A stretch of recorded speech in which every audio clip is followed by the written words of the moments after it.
In this first movement, we find Armenia is at peace.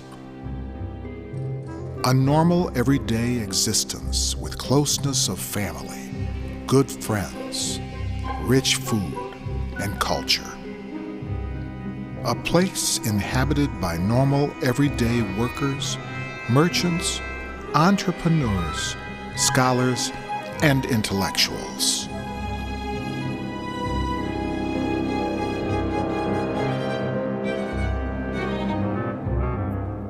The music is reminiscent of Middle Eastern rhythms, colors, and melodies, evoking images of people in friendly conversation. A general naive contentment, uninhibited by any thought of evil intrusion.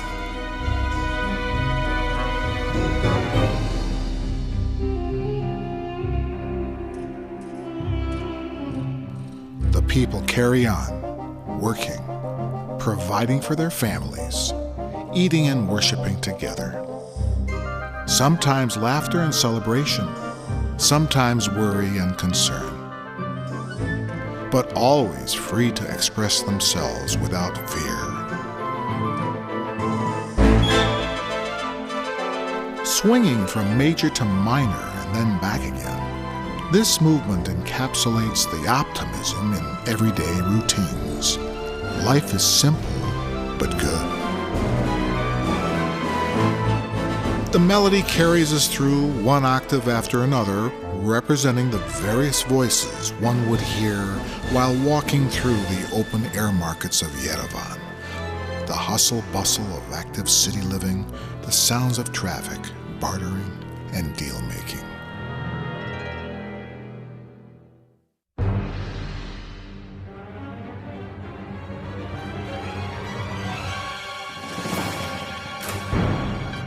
There's danger in the distance. The tide is turning. Evil is infiltrating. The Turkish Ottoman Empire is lurking, looking for their opportunity to seize the land and cleanse it of its identity. Ominous tones represent the looming danger carried by the strings, bowed cymbals, and rumbling percussion. A single violin saws back and forth as the tension and the speed swell into a frenzy.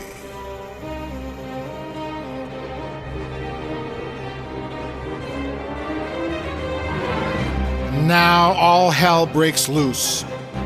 Evil emerges from the darkness to bring violence and destruction upon the innocent. We hear the galloping of Ottoman horsemen dispersing through the towns, rounding up unsuspecting civilians. As the brutality ensues, we hear the relentless spearing represented through violin swipes and chromatic dissonance. The chaos continues to grow. The emerging melody represents the resilience of the Armenian people in the face of the violence, but most are futilely outmuscled. Some are herded, forced into a 1,400-mile march across the desert. The rest are fiercely tortured or killed on the spot. The smoke clears as the stark sound of a duduk calls out, representing those who live to tell. A distant violin answers, weeping for the loss of loved ones.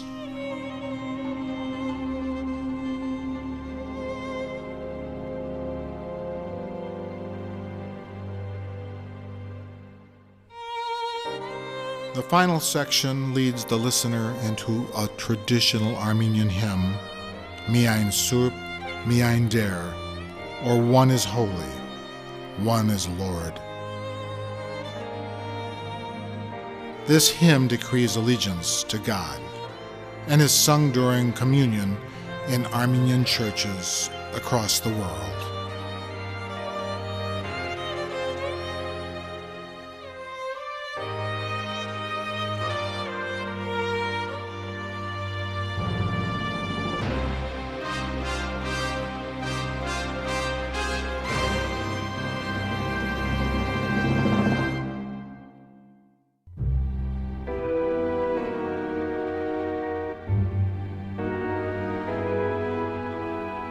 As the fires dwindle, we see bodies strewn across the land.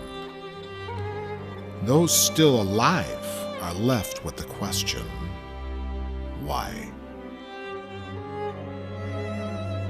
A melody emerges representing the people's emptiness and their grief.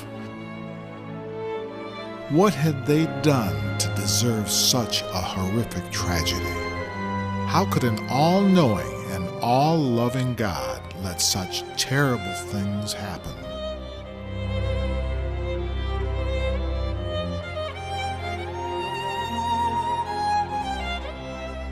The tempos in this section will push and pull, imitating the tumultuous emotions of the people.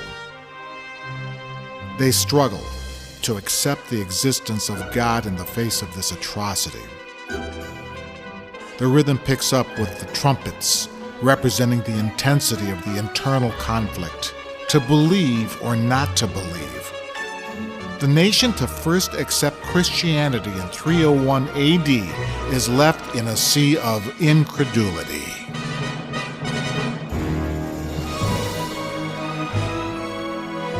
Tensions rise and rise in a whirlwind of anger and of confusion.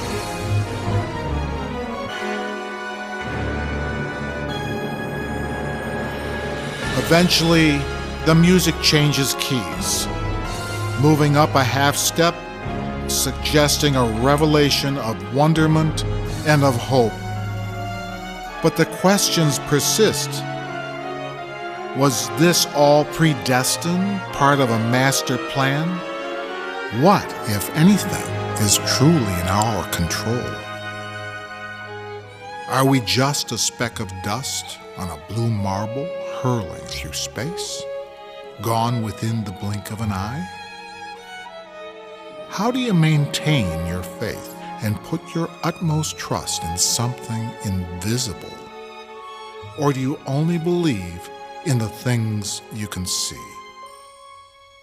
We flash back to the theme from Movement 1,